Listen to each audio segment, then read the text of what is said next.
Praise Lord, praise Lord, praise Lord. Hallelujah, hallelujah, hallelujah.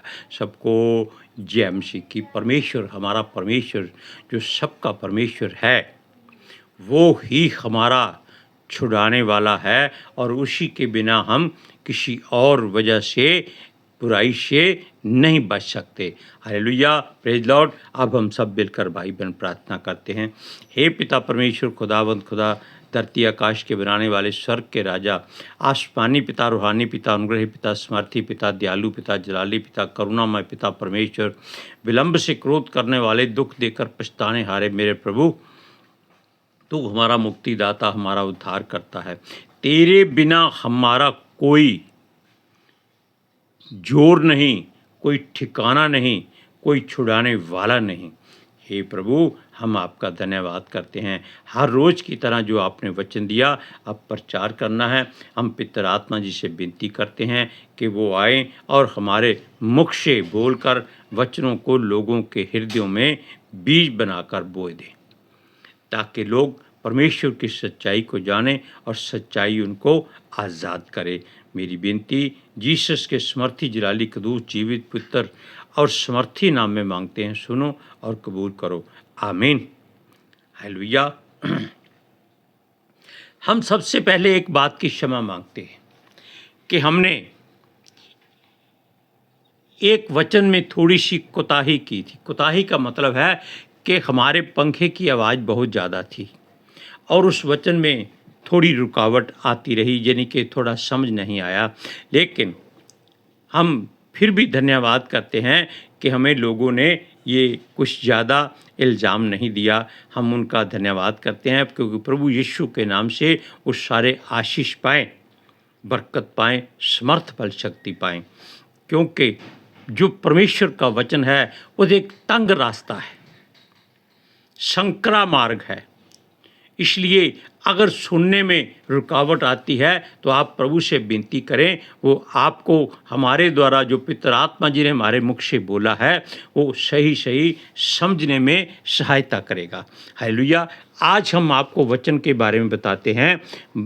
यशाया की पुस्तक उसका 43 चैप्टर 43 अध्याय उसकी 1 आयत से हम आपको शुरू करते हैं।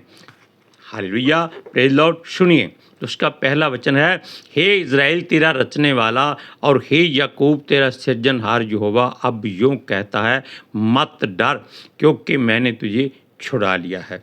अब आप बता दीजिए कि अगर आप या हम किसी मुश्किल या मुसीबत में हैं, हम हमेशा कोशिश करते हैं, हम साफ बात कहते हैं, इसलिए कहते हैं कि हम संसार के लोगों की ओर दौड़ते हैं। उनमें हम भी हैं, हम कोई अलग नहीं हैं, क्योंकि हम सोचते हैं भाई परमेश्वर के घर में देर हो सकती है, लेकिन ये लोग देर नहीं कर सकते, इसलिए इनको सबसे पहले जल्दी से बुलाया जाए ताकि लड़ाई ना होने पाए। हालेलुया। लाठी भी ना टूटे और माल भी बच जाए। लेकिन परमेश्वर कहता है कि अगर उसकी लाठी पड़ी तो ये सब संसार की लाठियां चकनाचूर हो जाएंगी। अगर हम उस पर विश्वास करते हैं, भरोसा करते हैं, तो वो हमें इस बात का वादा करता है कि भाई देखो, जब यहोवा तुम्हारे संग है, तुम्हारा छुड़ाने वाला है, तुम्हारा बचाने वाला है, तुम्हारी हर तरह से सहायता करता है, जिसने स्वर्गदूतों को आपके चारों ओर छावनी में बिठाया हुआ है ताकि आप पर कोई मुश्किल ना आ सके, और वाकी टाकी जो सृष्टि का सबसे तेज है, यानी कि पितर आत्मा जी का साथ जो हमारे साथ है, जो हमारे मन में हर बात आने से पहले ही समझ लेते हैं और पिता के पास पहुंचा देते हैं कि ये मनुष्य ये सोच रहा है और ये सोचने वाला है, या इस बात को ये सोचेगा, ये इसकी इच्छा करेगा। हम भी कई बार ऐसी बातें सोचते हैं, शायद हमारे परमेश्वर को वो पसंद ना हो, लेकिन वचन कहता है मांगो तो तुम्हें दिया जाएगा, खटखटाओगे तो खोला जाएगा। ये 2 वचन इसलिए हैं कि अगर आप कुछ भी मांगते हैं, उस परमेश्वर से मांगते हैं तो मांगते रहो। अगर वो आपके हित में है तो परमेश्वर आपको जरूर उस बात को पूरी करेगा। हालेलुया। अब आप इस बात को जान लीजिए कि यीशु मसीह क्यों कहता था कि आप संकरे मार्ग से चलो। संकरे मार्ग का मतलब यह है कि आप दुख में उसको हमेशा याद करते हैं, सुख में आप याद नहीं करते। चौड़े मार्ग में आप बिना खटके चले जाते हैं क्योंकि ठोकर लगने का कोई डर नहीं है। लेकिन संकरे मार्ग में जब आप चलते हैं आपको हजारों मुश्किलों का सामना करना पड़ता है, दुख तकलीफ सहने पड़ते हैं और परमेश्वर से बार बार कहना पड़ता है, हे परमेश्वर हमारी रक्षा कर, हमारी सहायता कर, हमारी ये ज़रूरत पूरी कर, वो पूरी कर, ऐसा कर, कुछ कर। लेकिन वो परमेश्वर जानता है कि ये इजराइलियों की संतान हैं, ये भूखे ना भी होते हुए ज़बान की लालसा में मांगते रहते हैं, हमें मांस चाहिए, हमें लहसुन चाहिए, अदरक चाहिए, टिंडे चाहिए, गाजरा मूली चाहिए, और पता नहीं वो क्या क्या मांगते थे, लेकिन बादाम किसी ने नहीं मांगे। सुनिए, आज हमारा परमेश्वर जो इज़राइल का रचने वाला है और याकूब जिसका वो सिरजनहार है, वो अब यूँ कहता है, मत डर क्योंकि मैंने तुझे छुड़ा लिया है। अब छुड़ाने का मतलब क्या है कि आप किसी जेल में बंद थे, या आपको दुश्मनों ने, बैरियों ने घेरा हुआ था और लाठियां उठाए हुए थे कि आज भाई तेरी चटनी बनेगी बनेगी चाहे कुछ हो जाए। तब आपने परमेश्वर को याद किया होगा और वो आपकी सुरक्षा के लिए आया होगा। लेकिन ऐसी कोई बात नहीं होती क्योंकि परमेश्वर जानता है कि ये लोग मूढ़ हैं। हम मूर्ख नहीं कहेंगे, ये मूढ़ लोग का मतलब होता है कि जो अपने मन की बात ज़्यादा करने की कोशिश करते। हालेलुया। आज हमने सूरज प्रमाणी का एक वचन जो हमने उससे मांगा था, उसने भेजा कि अपना अभिषेक कैसे दोबारा हासिल किया जाए। और हम सच कहते हैं, जो जो बातें उसने उसमें सिखाई हैं, अगर आप उन बातों को पाना चाहते हैं तो आप हमारा मोबाइल नंबर आपके स्क्रीन पर आ जाएगा, या हम आपको बोल के बता देते हैं, आप हमें भेजिए, हम आपको वो चीज़ भेज देंगे। हमारा नंबर है 9815961667। ठीक है। अब आप जान लीजिए कि परमेश्वर जो कहता है कि मैं तेरा छुड़ाने वाला हूँ और मैंने तुझे छुड़ा लिया है। अब इस बात को आप ध्यान रखिए कि आप सुरक्षित हैं, हम भी उसमें हैं। अगर हम भी ये सोचते हैं कि हमारे पास कुछ अभिषेक की कमी हो रही है, उसकी कोई ना कोई वजह होगी। इसलिए हमने उस परमेश्वर के प्रेरित से ये वचन मांगा था और मांगने वाले को मिलता है। ये भी वचन बाइबल में लिखा हुआ है, मांगो तो तुम्हें दिया जाएगा, ढूंढो तो तुम पाओगे। और हमने उसको प्रेरित को ढूंढा हुआ है, बस कभी उसका दीदार करना है ताकि ये देखें कि परमेश्वर के चेहरे की चमक उसके चेहरे के कितनी मिलती जुलती है। हालेलुया। अब सुनिए, वो कहता है, मैंने तुझे नाम लेकर बुलाया है, तू मेरा ही है। अब आप जानते हैं कि परमेश्वर ने आपकी और हमारी सूरतों को मूर्तों की तरह अपने हाथ की हथेली पर उकेरा हुआ है। और वो क्या कहते हैं, कंप्यूटर की, जो हमें कंप्यूटर के बारे में ज़्यादा मालूम नहीं है, जैसे हम स्क्रीन को ऐसे ऐसे आगे पीछे करते हैं, वो हाथ की हथेली पर ऐसे लाइन मारकर आपका नाम निकाल लेता है और आपकी सूरत उसके सामने आ जाती है और वो पता लगा लेता है कि आप क्या कर रहे हैं। इसलिए किसी बात को जो पर्दे में करनी है बड़े ध्यान से कीजिएगा, क्योंकि परमेश्वर आपकी हर हरकत को देख रहा है। हालेलुया। अब और सुनिए, वो कहता है तू मेरा ही है। इस बात को आप कभी भी अपने से अलग मत करना, कभी मत कहना कि परमेश्वर ने हमें छोड़ दिया है। वचनों में कई जगह लिखा है, तूने हमको क्यों त्याग दिया है, तू हमारे साथ नहीं चलता, तुम्हारी सेना की अगुवाई नहीं करता। लेकिन हम इस वचन पर ध्यान देंगे कि परमेश्वर कहता है कि मैंने तुझे नाम लेकर बुलाया है और मैं तेरे संग संग रहूँगा। वो कहता है जब तू जल में होकर जाए मैं तेरे संग संग रहूँगा। अब जल क्या है? जल नदी वाला भी है, जल दरिया वाला भी है। जब महानद वाला भी जल होता है और समुद्र का जल भी है। किसी नदी या महानद का जल नमकीन नहीं होता, केवल समुद्र का जल नमकीन होता है। और वो मीठा तब होता है जब परमेश्वर उसको अपने आग के द्वारा भाप बनाकर उत्तर की ओर ले जाता है और वहाँ से वो धरती की दरारों कंदरों में से गुजरता हुआ साफ और शुद्ध होकर आपके पास आ जाता है। अब देखिए, वो कहता है जब तू जल में होकर चले मैं तेरे संग रहूँगा, जब तू नदियों में होकर चले तब वे तुझे डुबा ना सकेंगी। ये वादा आपके साथ परमेश्वर ने कर दिया है।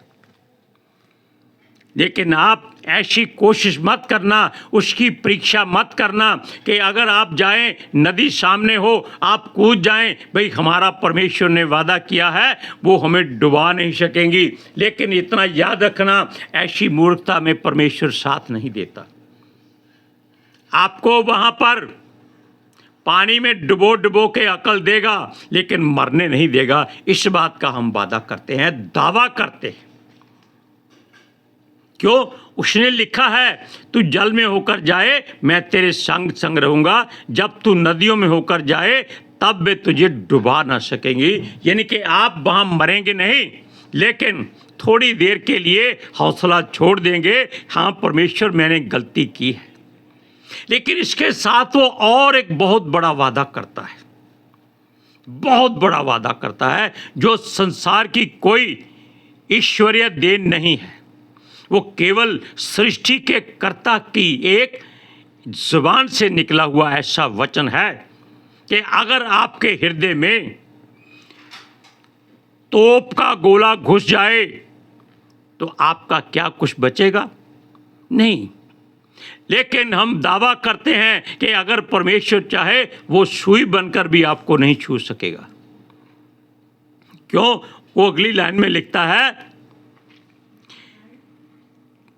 तब वे तुझे डुबा ना सकेंगी, जब तू आग में चले तब तुझे आँच ना लगेगी। यानी कि तुझे गर्मी नहीं लगेगी। इस बात का चर्चा आप पवित्र शास्त्र में शद्रक मेशक अबदनगो के द्वारा किया गया विश्वास पढ़ सकते हैं। उन्होंने कहा हे राजा हम तेरी मूरत को माथा नहीं टेकेंगे, तू जो करना है कर ले। अगर हमारा परमेश्वर जीवित है तो वो हमको बचाने की ताकत रखता है। अगर वो ना भी बचाए तो भी हम तेरी मूरत के आगे सर नहीं झुकाएंगे। ये होता है आग में से बचना। और ऐसी कोई बात आज तक किसी और शास्त्रों में नहीं सुनी गई। सुनिए, वो कहता है और उसकी लौ तुझे ना जला सकेगी। आग में आप लोहा फेंक दीजिए, वो भी गल जाएगा, पतला हो जाएगा, ताकि उसके ढालकर कुछ और बनाया जा सके। स्टील जिसको बोलते हैं नहीं गलता, वो भी आग में गल जाता है। लेकिन मनुष्य ऐसी वस्तु है जो सबसे नरम और नाजुक है। लेकिन परमेश्वर चाहता है कि ये ऐसी फौलाद बने जिसको चाहे तोपों और गोलों से उड़ाया जाए, इस पर किसी बात का असर ना होने पाए। क्यों? वचन में आपने सुना होगा कि जितने हथियार तेरी हानि के लिए बनाए जाते हैं वो सब परमेश्वर की मर्जी से हैं, लेकिन उनमें से एक भी तेरे विरोध में काम ना कर सकेगा। अब आप देख लीजिए, काम सारे परमेश्वर करता है, लेकिन वो अपने लोगों को हर बात से छुटकारा देता है। इतना बड़ा काम किसी ईश्वर देवता के हाथ की बात नहीं है। वो खुद इस आग से बचने के लिए परमेश्वर की शरण में जाते हैं, क्योंकि आपके भजनों में लिखा है कि परमेश्वर ईश्वरों का न्याय करता है। जो न्याय कर सकता है वो कितना शक्तिशाली होगा। अरे सबसे बड़ी बात, आकाश उसका सिंहासन है और धरती उसके पैर की चौकी है। क्या ऐसा किसी और शास्त्र में आपने पढ़ा है कि उनके देवता कहें, उनके ईश्वर कहें कि देखो उनके देवता आकाश के मालिक हैं? कभी नहीं हो सकता, क्योंकि ये केवल बातों के द्वारा ही सिरजे गए, असली इनमें कोई नहीं है। अब और एक बात पढ़ते हैं, क्योंकि मैं यहोवा तेरा परमेश्वर हूँ, इज़राइल का पुत्र, मैं तेरा उद्धार करता हूँ। अब आप इस बात से कितना सहमत हैं? आप इस बात को खुद सोचिए, समझिए, जानिए, पहचानिए, मापिए, तोलिए, जो करना है करिए, लेकिन इस बात को अपने हृदय पर पितर आत्मा जी की सहायता से लिख लीजिए। क्या कहता है वो? क्योंकि मैं यहोवा तेरा परमेश्वर हूं। ये किसके लिए है? जितने भी इस पवित्र शास्त्र को छू सकते हैं, जितने भी इस पवित्र शास्त्र को पढ़ सकते हैं, वहां से शुरू होता है परमेश्वर का विश्वास। और वे सब के सब परमेश्वर के द्वारा चुने गए हैं। परमेश्वर उन सब से कहता है, उनसे नहीं केवल कहता जो भविष्यद्वक्ता बन चुके हैं, नबी बन चुके हैं, संत बन चुके हैं, क्योंकि उसका आत्मा एक है और उसके काम अनेक हैं, परमेश्वर एक है, ये सब जानते हैं। अब आप इस बात को सोच लीजिए कि परमेश्वर ने अगर आपको कहा है कि मैं तेरा यहोवा परमेश्वर हूँ, तो इस बात के लिए उसका हृदय की गहराई से धन्यवाद किया करें। हालेलुया। सुनिए, इसके साथ वो एक ऐसी संज्ञा देता है जो कोई नहीं दे सकता। सुनिए, वो कहता है तेरी छुड़ौती में मैं मिस्र को और तेरे बदले में कूश और सबा को देता हूं। ये उन देशों के नाम हैं जो संसार के सबसे धनी और उत्तम बुद्धि वाले देश से, उत्तम धरती वाले देश से। आज भी रोम के लोग जो मिस्र में हैं बहुत धनी और बड़े समझदार हैं, इंजीनियर हैं। हालेलुया। सुनिए, और इन्हीं लोगों से ही इजरायलियों ने हर तरह की शिक्षा पाई थी। वो क्या कहता है, फिर पढ़ते हैं, क्योंकि मैं यहोवा तेरा परमेश्वर हूँ, इजराइल का पुत्र, मैं तेरा उद्धार करता हूँ। अब उद्धार करता वो अपने आप को इसलिए कहता है कि आपको उसने संसार की दलदल में से निकाल लिया है और साफ जगह पर बिठाया है और आपके हाथ में पवित्र तलवार दे दी है जो दो धारी तलवार है। केवल उसको आपने चलाने की प्रैक्टिस करनी है। वो चलाना हाथ से नहीं होता, ये जुबान से, आंखों से, कानों से होता है। हालेलुया। तब आप इसको चलाने के लायक हो जाएंगे और वो आपके बदले में धरती के नगर देने के लिए तैयार है। यानी कि अगर आपको छुड़ाना पड़े, जो भी कीमत आपका विरोधी मांगे, परमेश्वर उसको देता है और दी चुकी है, क्योंकि परमेश्वर ने शैतान को सारी दौलत पर अधिकार दिया है, सारे संगीत पर अधिकार दिया है, सारे फैशनों पर अधिकार दिया है और आपके मन के भटकाने वाली मदिरा और दारू पर भी अधिकार दिया है, लेकिन पवित्रताई पर उसका कोई हक नहीं है। इसलिए आज के बाद आप केवल अपने विश्वास में जो परमेश्वर के वचन पर है दृढ़ता से बने रहिए और यहोवा को अपने अंग संग पाइए। हालेलुया। अब हम मिलकर प्रार्थना करते हैं। हे पिता परमेश्वर, खुदावंद खुदा, हम धन्यवाद करते हैं कि आपने जो वचन हर रोज़ की तरह अपने बच्चों को दिया वो हमने पितर आत्मा जी की सहायता से संसार के कोने कोने तक पहुंचा दिया। अगर पहले जो गलती वचन में हुई है हम उसके लिए क्षमा मांगते हैं और इसके लिए हम चाहते हैं कि हर बात को परमेश्वर की मर्जी समझकर सुना जाए और उस पर अमल किया जाए। पितर आत्मा जी, हम आपका धन्यवाद करते हैं कि आपने इस वचन को अभिषेक से भरा है ताकि जो कोई सुने परमेश्वर पर विश्वास करे, भरोसा करे और अपने आप को स्थिर और मजबूत करे। मेरी विनती, मेरी प्रार्थना जीसस के समर्थी जलाली कदूस जीवित और पवित्र नाम में मांगते हैं, सुनो और कबूल करो। आमीन। हालेलुया। Praise Lord. सबको जय मसीह की।